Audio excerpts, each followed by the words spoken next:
vas-y. Non, mais alors ça, c'est... Mais en fait, quand on commence, c'est quand même un gros saut dans le vide. Le début avec toi, bon, évidemment que on sait pourquoi on est là, mais après, c'est tes conditions et c'est la façon dont tu travailles qui sont... Déjà, c'est bien parce que c'est très clair, mais en même temps, comme c'est très clair, ça peut faire un peu peur dans un sens parce que tu te dis, mais alors attends, est-ce que moi je fonctionne comme ça? Est-ce que je vais y arriver? Est-ce que je vais... En fait... au fur et à mesure, ça s'installe. C'est comme tout. C'est pas évidemment que tu nous fais pas commencer direct à fond. Enfin voilà, c'est progressif. C'est des petits rappels. C'est des choses qui se mettent en place petit à petit. Et c'est vrai que méga saut dans le vide le début. Surtout en fait, quand tu exposes les règles, je pense qu'il y a il y a un moment où on se dit que c'est restrictif, que c'est pas ça viendra pas forcément tout de nous, etc. Mais en fait, je pense que l'avantage, c'est que tu poses le cadre avec la confiance en même temps. C'est-à-dire que tu poses tes règles. Déjà, tu es très clair, mais tu permets aussi qu'on puisse se lâcher et qu'on puisse être nous-mêmes 100%. Tu vois ce que je veux dire? Sur les règles ou sur la présence? Sur la présence. En fait, mais oui, mais ça va ensemble. C'est-à-dire que si c'est ta présence et la relation que tu installes qui permet que tu puisses mettre ces règles-là.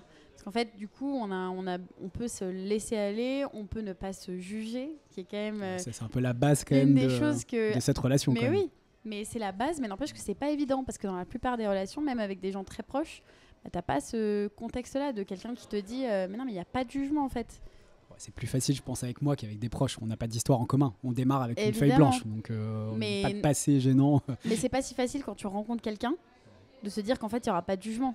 Et c'est ce que je te disais aussi tout à l'heure sur ce que j'ai écrit au tout début de notre travail. C'est que c'est une des choses qui m'a frappé le plus, c'est ce sentiment d'être rassuré par le cadre que tu proposes, le cadre unique que tu proposes. Bah certes, tu adhères ou tu adhères pas, mais effectivement, la condition de base, effectivement, c'est d'adhérer, de se laisser un petit peu porter pour que ça porte ses fruits. Sinon, si tu essaies de changer le cadre d'une certaine manière, même d'un point de vue psychanalytique, c'est-à-dire que tu es encore dans la non-acceptation de la vie, de tes conditions de vie, de tes forces, de tes faiblesses, etc. Et donc, le travail peut pas commencer puisque tu es encore à remettre en cause le cadre plutôt que de l'accepter pour avancer.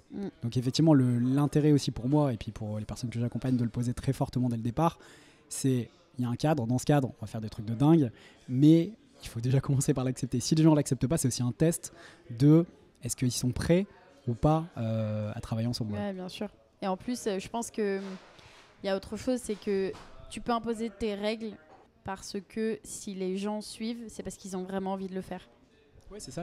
Le cadre, il sert aussi à tester ça. C'est-à-dire, est-ce que les gens ont envie de se prendre en main, est-ce qu'ils ont envie d'avancer? Exactement. Parce que l'un des les profils avec lesquels je travaille pas, c'est les gens qui n'ont pas envie d'avancer. Ouais. Et ça, pour moi, c'est un gros frein. Je peux pas les porter. Je sais que je suis pas capable de ça.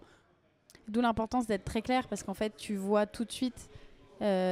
Si moi, évidemment que ça m'a fait peur sur le début, et peut-être que y avait plein de choses sur lesquelles j'avais des points d'interrogation, mais déjà j'avais le droit de te dire si j'avais des interrogations. À chaque fois que j'avais des questions, à chaque fois que je flippais, je pouvais te le dire. Et même si au début je n'osais pas te le dire, tu m'as donné le cadre pour que je puisse le faire.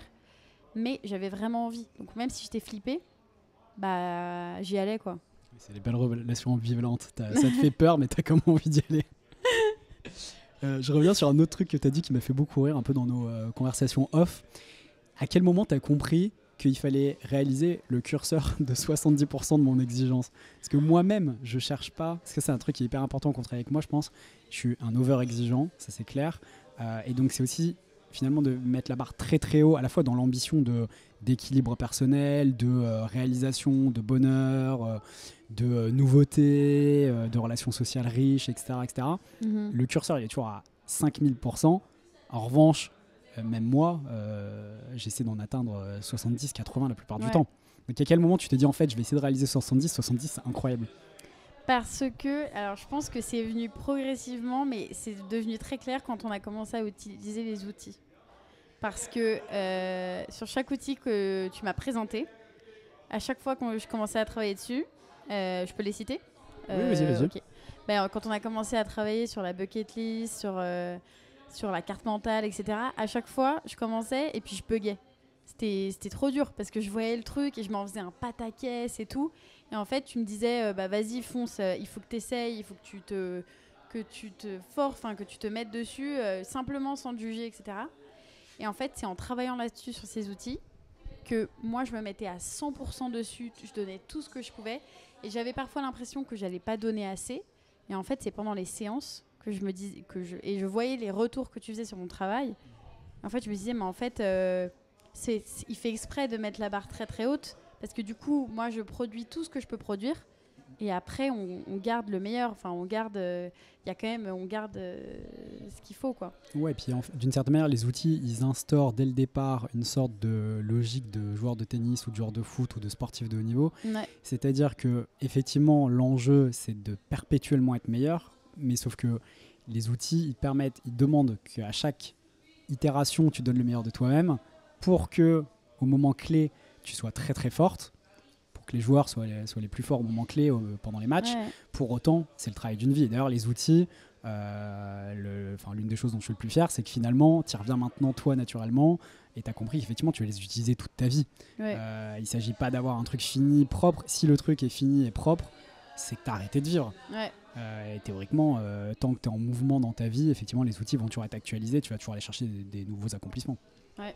Et je pense à un autre truc là, sur la question que tu m'as posée, c'est que je pense que les 70% qu'on garde, et vraiment le moment où j'ai réalisé que c'était finalement OK de garder 70%, c'est aussi dans la cohérence qui s'installe au fur et à mesure des séances. C'est-à-dire qu'il y a un moment où il y a une espèce de bascule, parce que on a tellement travaillé, on revient sur les mêmes sujets, mais il y a une cohérence qui s'installe. C'est-à-dire qu'on commence à se rapprocher de OK, je maîtrise les outils, je commence à comprendre où est la direction que tu veux prendre, alors qu'avant, toi, tu drives vraiment la séance. C'est ça qui fait que c'est très exigeant et très dense, parce qu'on aborde plein de choses, et moi, je sais pas où est le cadre. Toi, tu sais où tu vas.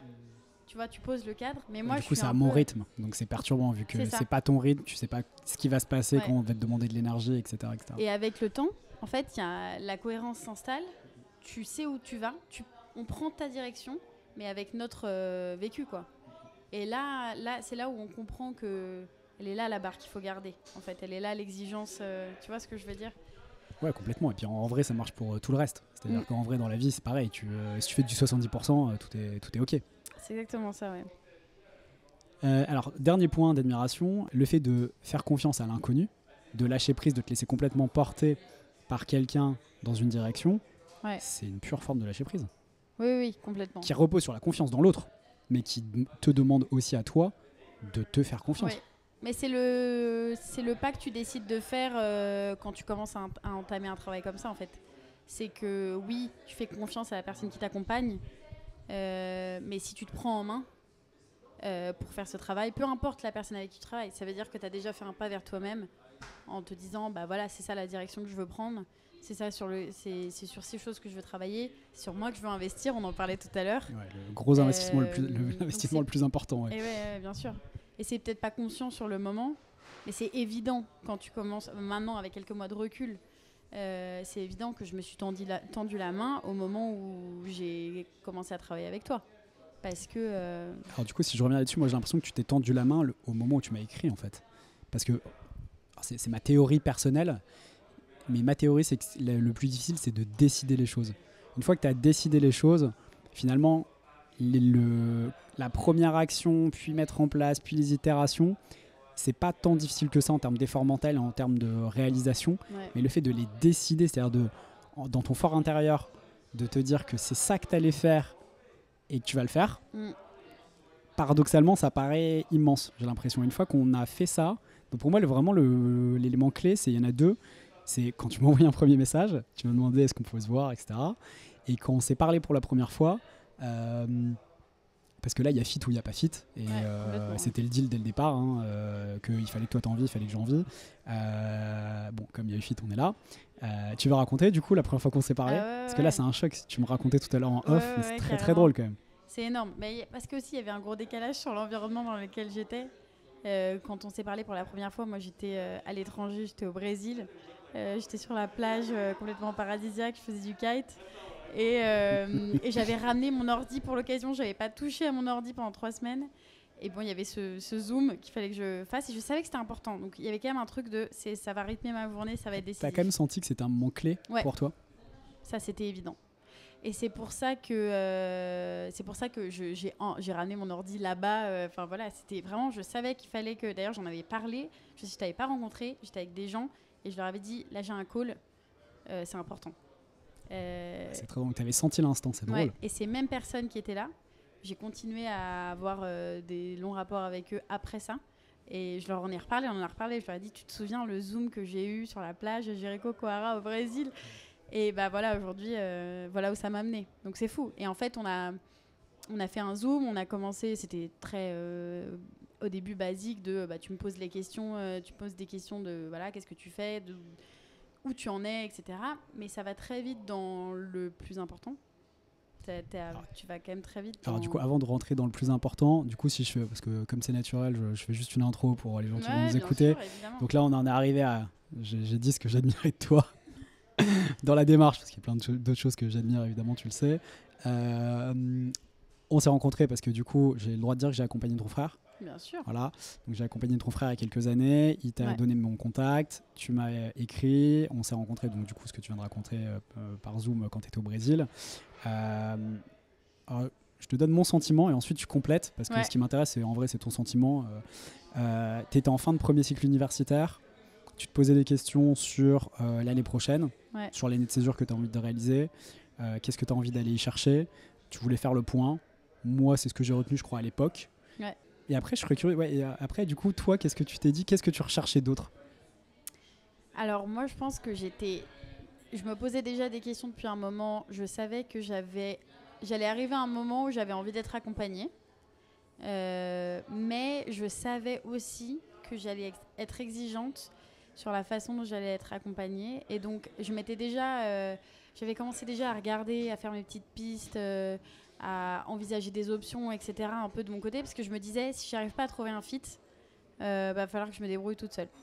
Mais j'avais quand même cette sensation de vouloir faire un vrai travail, surtout que ça faisait 1 an que j'avais commencé un travail thérapeutique. Enfin, j'avais commencé à voir un psy, il y avait plein de choses qui se mettaient en place en parallèle de ma vie académique, d'étudiante, voilà. Et donc, j'avais pas envie de faire un travail uniquement d'orientation, bon bah voilà, tu vas postuler à ce master, tu vas aller là. Et j'avais surtout pas envie qu'on me casse dans une boîte, enfin qu'on me rentre dans une... A priori, sur ce sujet-là, t'as tapé à la bonne porte, je crois. Voilà. Donc j'ai eu de la chance, je suis très bien tombée parce que c'était vraiment mon critère numéro 1. J'en avais parlé, c'était très clair pour moi. Et c'est pour ça que j'ai d'abord voulu faire c'était très bien qu'on se voit en Zoom, enfin qu'on se parle avant pour se rencontrer, etc. Parce que tu parlais du fit tout à l'heure, je pense que c'est essentiel. C'est essentiel. Est-ce que tu veux dire le nombre de fois où je t'ai écrit quand tu voulais m'écrire et vice-versa, et les moments clés comme ça de l'année? Parce que ça, c'est un truc, je trouve, qui est vraiment important. Et si, au-delà de moi et de nous, ce qu'on a fait, ce qu'on fait, et de notre relation, quel que soit l'accompagnement, que ce soit quand vous cherchez un psy, etc., je pense qu'il y a un conseil à donner, et c'est pareil pour les relations sociales, à mon avis, ce qui compte, c'est le fit. Et ce truc, quand même, ça, moi, personnellement, du coup, comme je suis là-dedans, c'est vrai que ça m'arrive tout le temps, mais c'est un sentiment quand même dingue quand tu as l'impression de tout le temps être sur la même longueur d'onde, que c'est facile, et je crois que c'est pour ça qu'on a pu faire aussi du travail de qualité. Bien sûr. Ça t'a surpris? Évidemment, mais ça c'est d'autant plus surprenant pour moi, parce qu'il y avait un contexte dans lequel tu avais accompagné mon frère, et que je savais que tu t'entendais bien avec lui, mon frère avait une très bonne relation avec toi, je savais que... Et que vous êtes extrêmement différents, c'est ça que tu veux dire? Et que, voilà, on a des personnalités totalement différentes, on a des ambitions qui sont complètement différentes. Donc moi, je me posais énormément de questions. Donc c'était d'autant plus surprenant pour moi. Et j'ai su dès le premier rendez-vous. J'étais plus anxieuse. J'étais un petit peu anxieuse avant parce que je mettais de l'espoir, entre guillemets, dans cette opportunité. Et j'ai été tout de suite rassurée parce que je me suis dit, ouais, là, il y a un truc. Et surtout, et après, au deuxième rendez-vous, d'autant plus... Du coup, le deuxième rendez-vous, comme moi, tu sais que la mémoire, c'est le deuxième rendez-vous, c'est qu'on a déjeuné ensemble à Paris. Le deuxième rendez-vous, on a fait un deuxième Zoom à Paris. C'est pas... donc quand on a déjeuné ensemble, c'était la 3e fois qu'on s'est vu. Ouais, exactement. Là, j'étais dans un café à Paris, je venais de rentrer du Brésil. Café très bruyant, je m'en souviens. Café bruyant, effectivement, ouais. Et c'était cata total ce café, mais bon... Effectivement, ça c'était la 2e fois et je me souviens être sortie du café. En plus, je revenais du Brésil, de mon expérience et tout. Et ça m'a redonné un coup de boost en me disant, ok, là, je vais commencer un autre chapitre. Ça va être fort, ça va être bien.